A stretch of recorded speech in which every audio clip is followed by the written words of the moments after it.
Hello and welcome to the Apostate Coalition, bringing you news, ideas, and education about high control religion.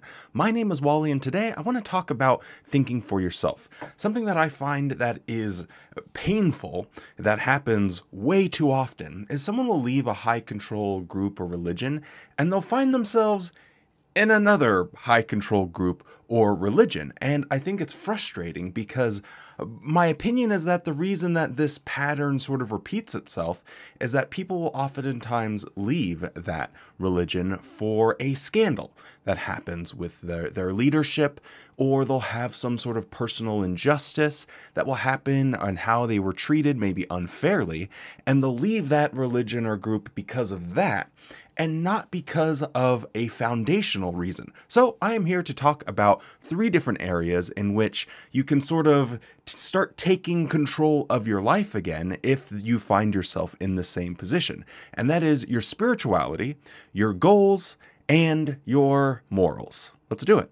So I am not the guru of spirituality here. I'm an atheist, but I do find it annoying how religious groups will hijack someone's spirituality. And that spirituality is very important to a lot of people. And so hijacking that is really disturbing, in my opinion. So if you think about the very foundation of what religion is or what spirituality is, assigning certain things that can't be explained to a higher power in order to have some kind of explanation. You see lightning strike, it must be a god. A volcano erupts, it must be a god. The grass is growing, it must be a god. We have a particular bountiful harvest, it must be a god. And throughout human history, this is what we've done. We've assigned all of these natural phenomenon a supernatural deity of some kind. And the problem was really born of when, a group did this and it was just kind of a thing.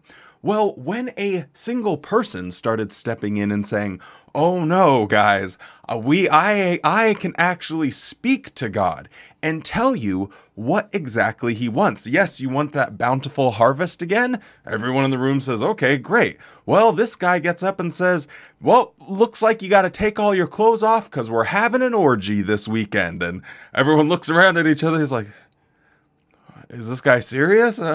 He claims to speak for our God, so I guess we'll follow him." And so this was the very beginnings of people hijacking other people's spirituality. So I don't personally think that there's anything wrong with being a spiritual person as long as you're not harming anyone. And that's the real key here, is you don't have to follow some bozo that claims to speak for God, because I have a news flash for you, a real brain blaster. Every single person that's ever claimed to speak for God and someone asks for evidence of why this is true, not a single one of them has ever actually offered any evidence. Now, you'll have some clowns out there that do a cheap magic trick and call that faith healing. I can do faith healing. It's literally just a magic trick and getting inside people's heads. You just gave me the eyelash. Where'd he go? Where'd he go?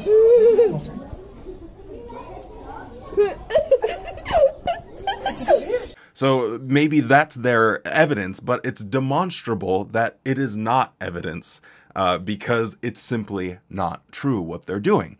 So when it comes to thinking for yourself, just something that I always encourage people to do is a lot of times people ask me, well, what religion, should I go to? And I'm like, maybe take some time away and think about what's important to you.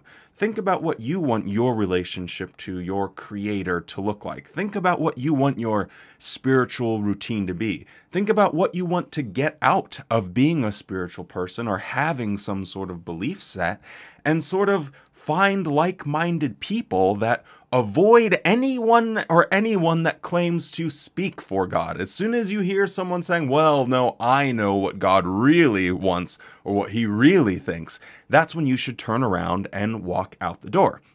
Now, another thing when it comes to thinking for yourself is morals. I grew up as one of Jehovah's Witnesses, and it was told to me what my morals were. I never had to spend any time thinking about it. There's a whole long list, and you can consult the list about what's right and what's wrong.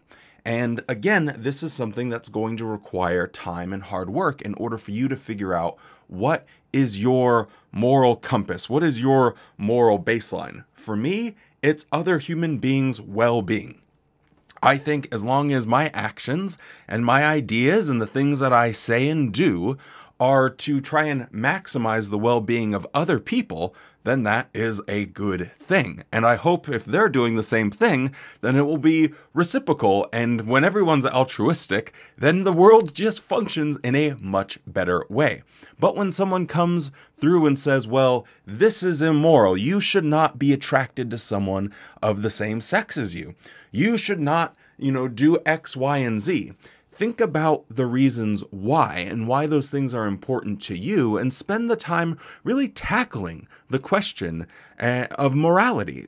Really get into the philosophy behind it, because yes, it might be some heavy reading or a lot of thinking, but you'll come out on the other side with a better understanding of not only who you are, but how you can treat other people better, and you will have done it, and you'll start to gain confidence. And that is one of the best things about learning how to think for yourself, is it gives you the confidence to operate in the real world. Something, if you're coming out of a high control religion, you don't know how to operate in the real world. Now, one of the biggest things that I see is people having an inability to set goals. This was something that I struggled with. Again, as a Jehovah's Witness, I was told what my goals were. This is what you're going to be. This is when you grow up, you're going to be this very specific thing. And they just always are putting it in front of you. What are your spiritual goals? What are your spiritual goals? What are your spiritual goals? And a spiritual goal meant working for free for an organization. Now, what do goals look like for yourself? You have to take the time to figure that out. And you'll find in, maybe not necessarily in other religions, because that is pretty unique to Jehovah's Witnesses and some other groups as well.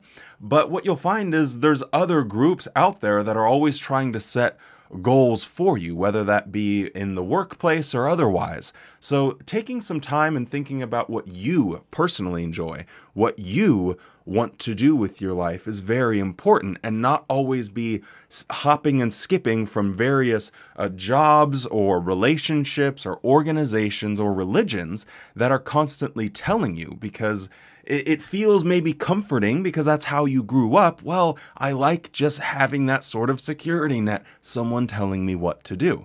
But your life will be immediately enriched whenever you do this thing on your own.